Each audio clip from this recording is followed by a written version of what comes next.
Because I mostly base my uh, coaching on Buddhism, people want to learn more about Buddhist concepts with me. And one of the Buddhist concepts people want to explore with me is the concept of emptiness. What is emptiness?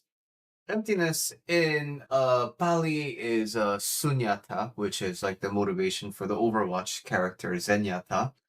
And some translations have it as void. Some translation has it as emptiness. In Korean, it's gong, and so on and so forth. It's a very core concept, especially in Sun Buddhism or Zen Buddhism. And what is it? Let's talk a little bit about that today. So the too long didn't read or too long didn't watch version is quality is ascribed by context, and nothing has any innate quality. Now that we have that said, let's talk about what that means.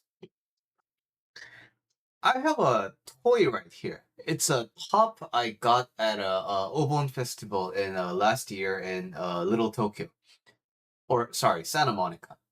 So this toy, is it big or small? Well, let's look at some other toys. I have this plush toy from a local Japanese market called Mitsuwa. I don't know why all my examples are in Japanese today, but compared to Mitan, is this top big or small? Well, it's small. Now, compared to my pinky finger, pinky toe, pinky nail, is this big or small? This is big. Okay, but when we take away the comparisons and we just look at this, is this big or small? It just is in terms of size.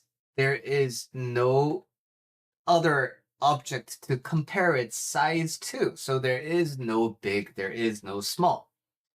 So the quality of size is ascribed by the contextual comparison. Because of this comparison, because it's of this compared, I don't know how to say it. Because of this context of comparing, especially the size, this becomes the small object. But when placed simultaneously with my pinky nail, it's big. So we never changed the size of this top, right? We never did anything to this. We just have this. But without doing anything to this, this is simultaneously big and small. Why? Because this by itself has no quality. And quality is ascribed to the object by context. So this is fairly simple to think about when we have a object like this. Where it gets a little bit hairy is when we start applying it to other things. You may or may not know I have two dogs, and one of them is a Maltese, one of them is a toy poodle. So here is one of them right now. This is Billy Jr. So is Billy Jr. cuter or is Pudding the poodle cuter? Who knows? It depends on your context. It depends on your preferences. It depends on what you consider cute. For example, I think pugs are adorable. My wife thinks that pugs aren't as adorable as the fluffy dogs. It's a matter of perspective. Nothing happened to the pug. I just find pugs cute. My wife finds pugs less cute. So, pug itself stays the same, but it's cute and less cute at the same time. So, emptiness in and of itself isn't really that big of a deal. Anybody can see, anybody can agree that, yeah, that's just how things are. Yeah, it's like, so what's the big deal? Now, why the topic of emptiness becomes a very difficult topic is because There is no exception to this rule. Everything is empty. Because everything has a quality that is ascribed by context. Nothing has quality. Nothing is inherently of a quality. Everything is empty. So, I am Asian, but I'm a person at the same time. So, Asian is a context that is ascribed by race, but at the same time, I'm a person that transcends race. So, at the same time, I'm not an Asian. So, it's about this complexity of being multiple things at the same time, but we like to think in absolutes. We like to think in terms of binaries, either is or not.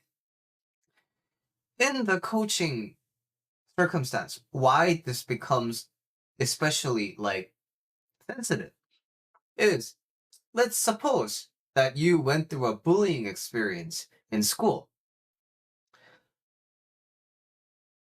Needless to say, you're going to have a lot of charged memories about that, and your life inevitably would have had warped around this experience that you have received as bullying. But bullying is a contextual quality.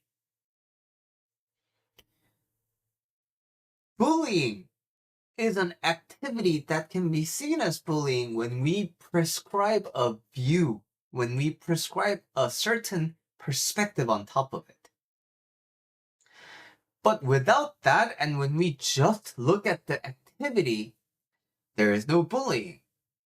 But again, if you tell this to a person who is still going through the after effects of bullying, it is very likely that they will not be able to take this very well. Why? Because not everything holds the same amount of emotional weight. It's easy to think about and it's easy to discuss things that have no personal value to us, which is why many people are able to eat meat without really giving a second thought about it. But when we look at the animal documentaries of how chicken tenders are made, when we look at how pigs are butchered, when we look at how seafood is captured, and when we see how seafood is prepared, it's actually very, very distressing that we are doing this to another living being. But at the same time, when we go to the market, we're sufficiently distanced from it. So when we look at a fillet of tuna, it's like, oh, this looks so good, without recognizing that just a few steps ago, it was a live human being, not a human, it was a live being that we stabbed a knife into. So the more things get personal to us, the more emotional weight it holds. And the more emotional weight it holds, the more we react with anger. So this is why anger is a very, very core concept that we cover in Buddhism, and especially and particularly in my coaching. Liberty from anger is a very, very important goal that you have when you are working with me. But the topic of this video is emptiness, right? So emptiness, when it has nothing to do with you, is very easy to understand. So the bulk of the work is, how can I truly see the emptiness of something that is so near and dear and close to my heart, as if I am thinking about Billy's little desktop toy. When I can think about my life experiences in that much of a casual way, then I'm going to be very free from the warping effects it has had on my life, right? We don't, in my type of coaching, in the Buddhist coaching that I don't do hypnosis sessions that try to reconcile your memory and try to adjust narratives inside of your head so that you make peace with the bullies like by going back in time and such. Why? Because that implies that as long as you have had your experiences, you can't be happy. My approach is all about absolute and unconditional happiness. That means, even while retaining all of the experiences in your life, you have a right to be happy and you deserve to be happy. And we work on how to practice and exercise that right to be happy, regardless of what situation or circumstance you have endured. So that's my brief explanation of emptiness and how it applies to coaching scenarios. Of course, it will apply to your life as well. And if you want to explore coaching with me, and if you want to learn more about Buddhism by enrolling in a longer term program with me, you can check out my latest revamped website, julylifecoach.com. And I'll give you all the relevant links in the description below. My hope is that you will take a look at the website, at least sign up for the writings, because those writings will give you a lot of insight, and especially the archived writing as well, you can get to access. You're going to see a lot of insights about Buddhism, how I approach life coaching, and how you can be happy without changing anything about your life.